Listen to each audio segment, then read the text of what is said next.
Open your eyes. Before you reach for your phone, before the first notification steals your attention, just breathe. This moment, right here, this is yours. This is ours. Welcome back to the Mercy Vine, our quiet corner of the morning, where the soul gets the first word before the world ever gets a chance to speak. Something happened while you were sleeping. The earth kept turning. The stars held their places.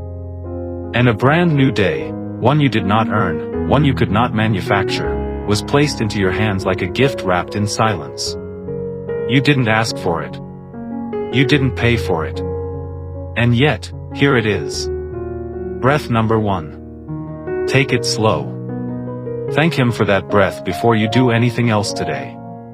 Because right now, in this exact moment, you are standing at a threshold. Every single morning, there is a doorway, invisible, but very real, and on the other side of that doorway is a decision. Who gets to speak first into your life today?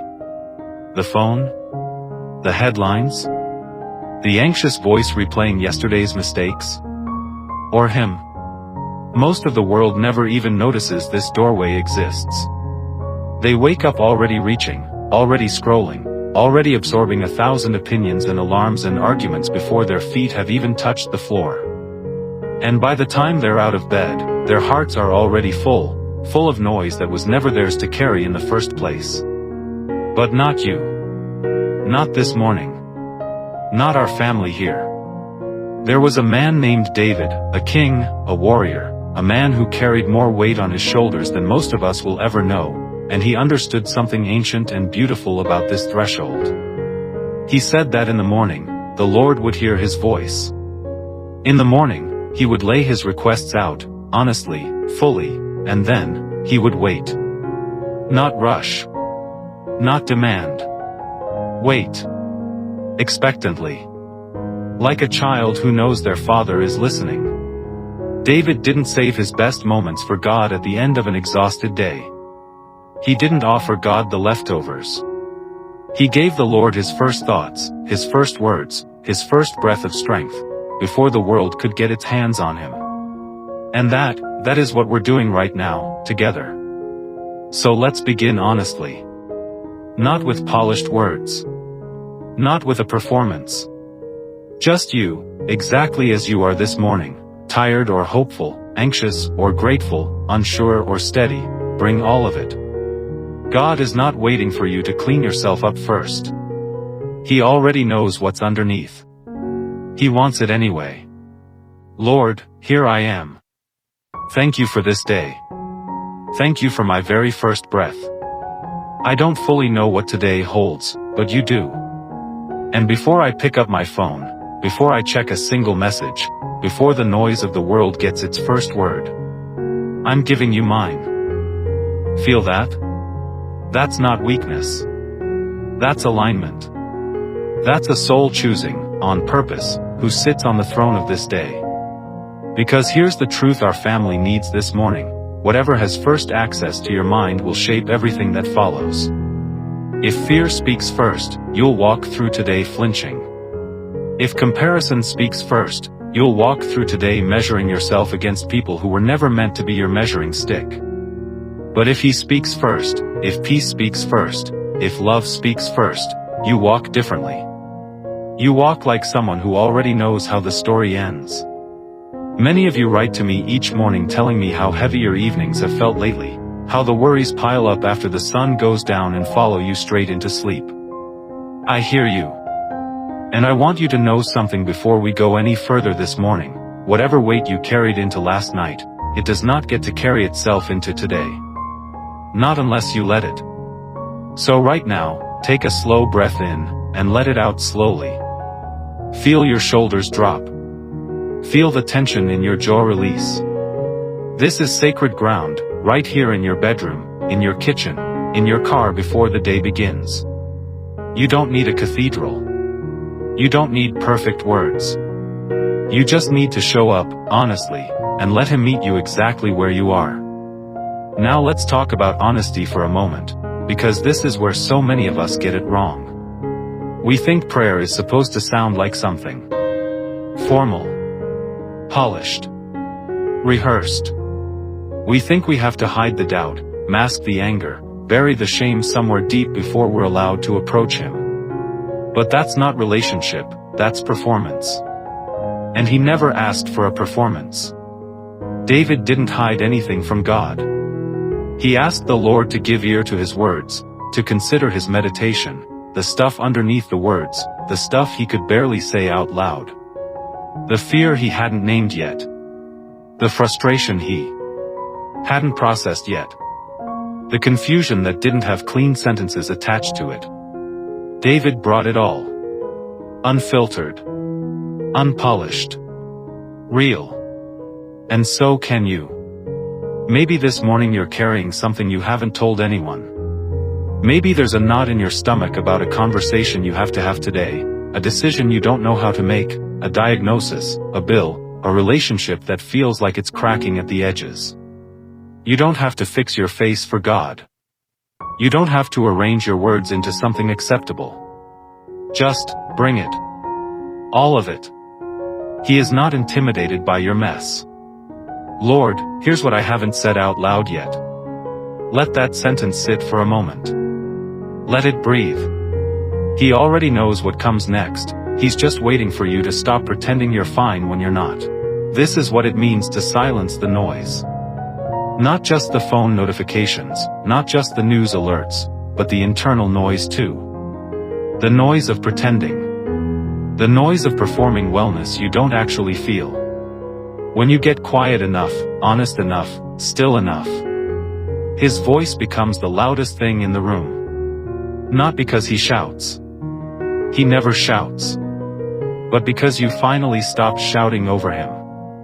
And once that quiet settles in, something shifts. You stop trying to control the outcome of today. You stop white-knuckling your schedule, your relationships, your future. You start releasing. This is surrender. Real surrender. Not defeat, never defeat. Surrender is strength wearing a different name.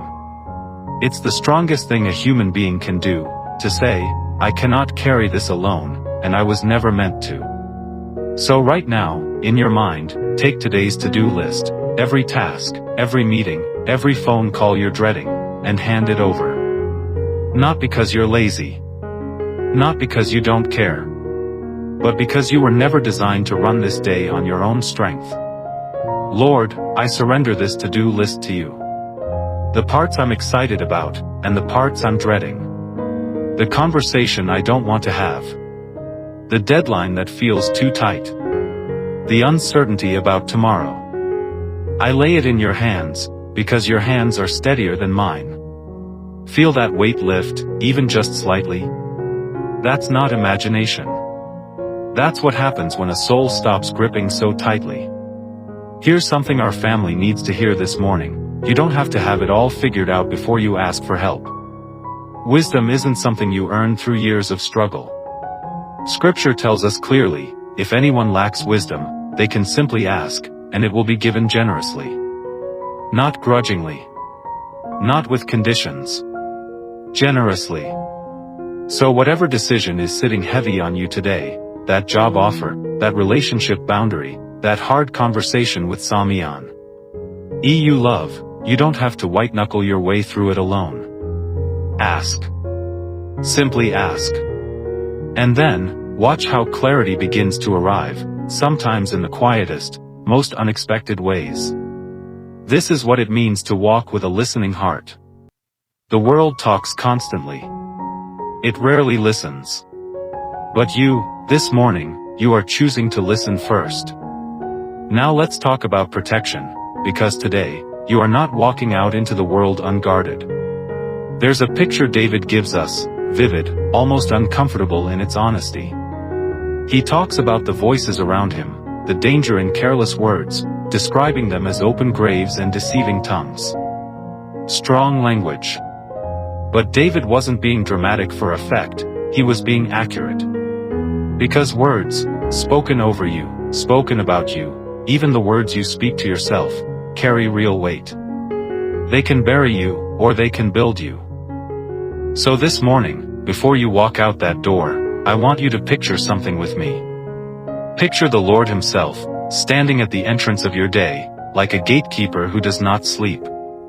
Every harsh word aimed at you today, every cynical comment, every fearful headline designed to make you panic, none of it gets to just walk in unchecked.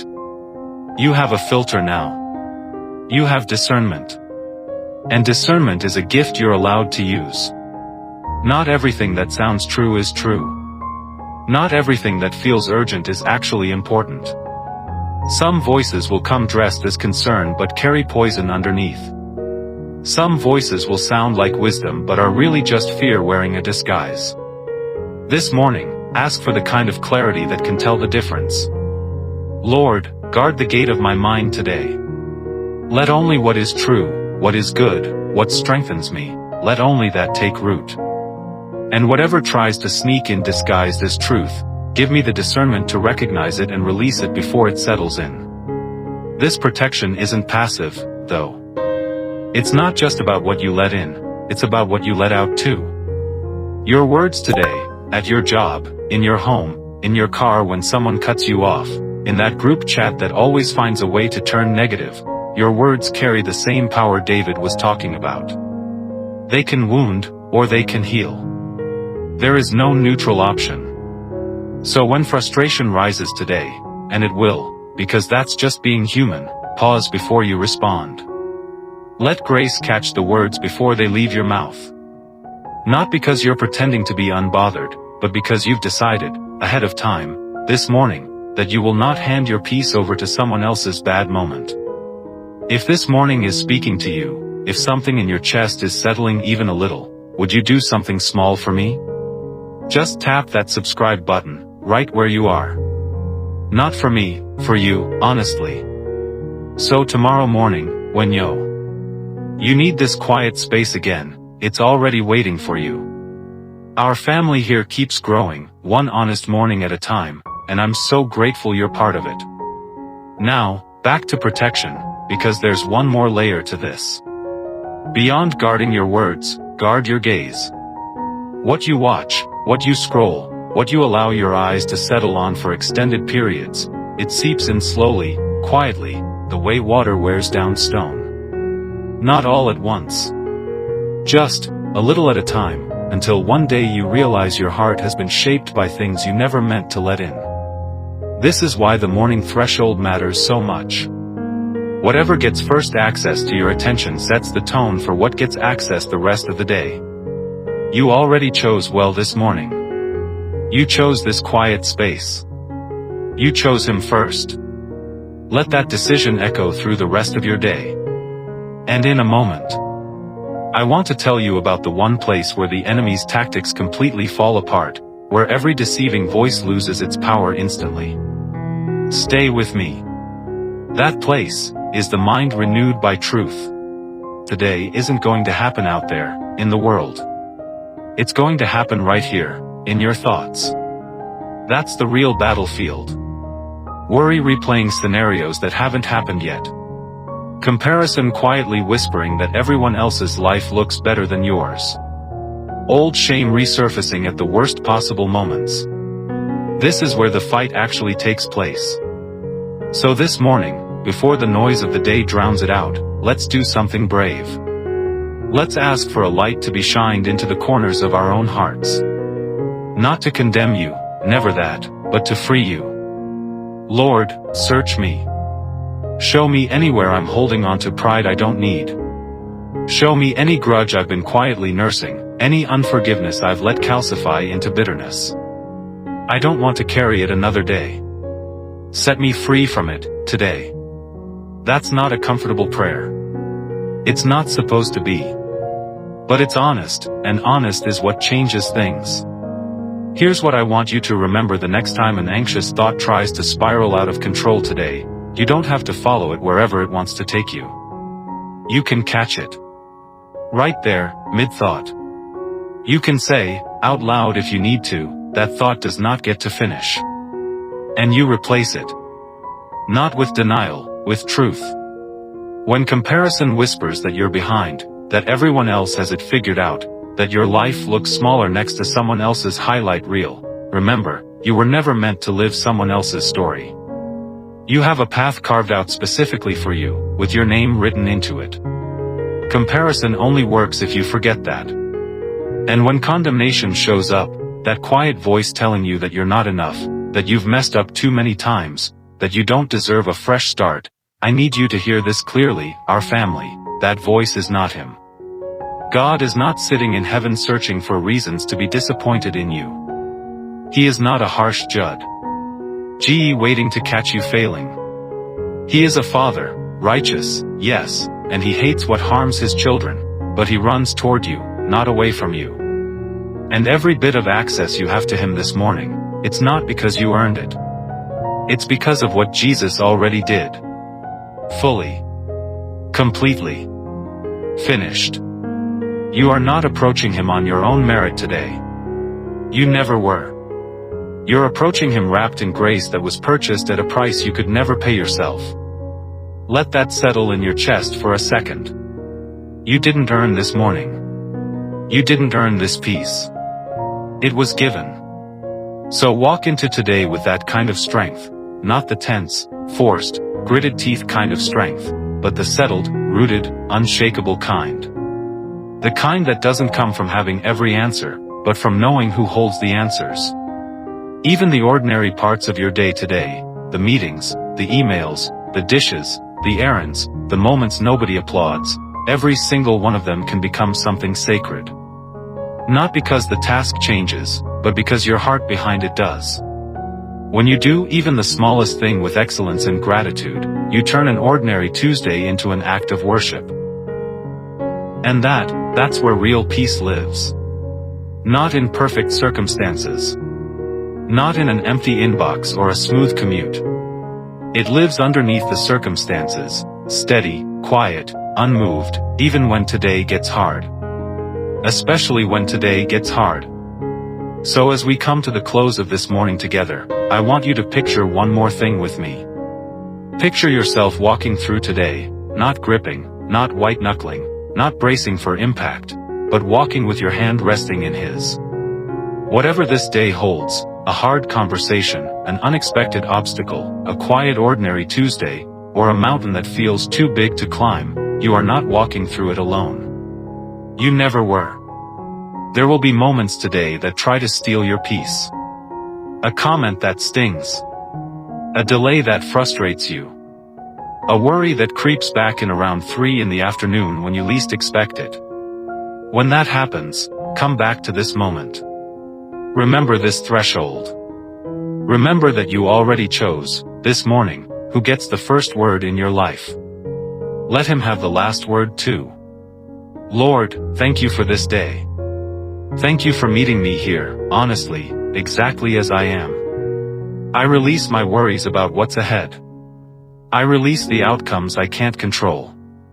I receive your strength for what's in front of me today. Let me carry peace into every room I walk into. Let my words build up, not tear down. Let my presence today be a reflection of the love you've poured into me. Wherever I go, let me carry a little bit of this morning with me. And to every single person watching this morning, whatever you're walking into today, whatever meeting, whatever appointment, whatever silence in a house that feels too quiet, whatever noise in a life that feels too loud, you are not walking into it unequipped. You are equipped with peace that doesn't make sense to people who don't know where it comes from. You are equipped with wisdom that's available the moment you ask for it. You are equipped with a Father who never sleeps, never looks away, and never runs out of grace for you. So lift your head. Roll your shoulders back. Take one more breath, slow, full, grateful. This is your day. Not because you earned it, but because it was given to you, on purpose, by a God who is not finished with you yet. Walk out that door today like someone who already knows they're loved. Because you are. And if this morning met you exactly where you needed it, don't keep it to yourself. Share it with someone who needs to hear it too. Someone in your life is carrying something heavy this morning, and maybe this is the thing that reaches them. Until tomorrow morning, our family here at the Mercy Vine, go in peace. Go in strength. Go in grace. Amen.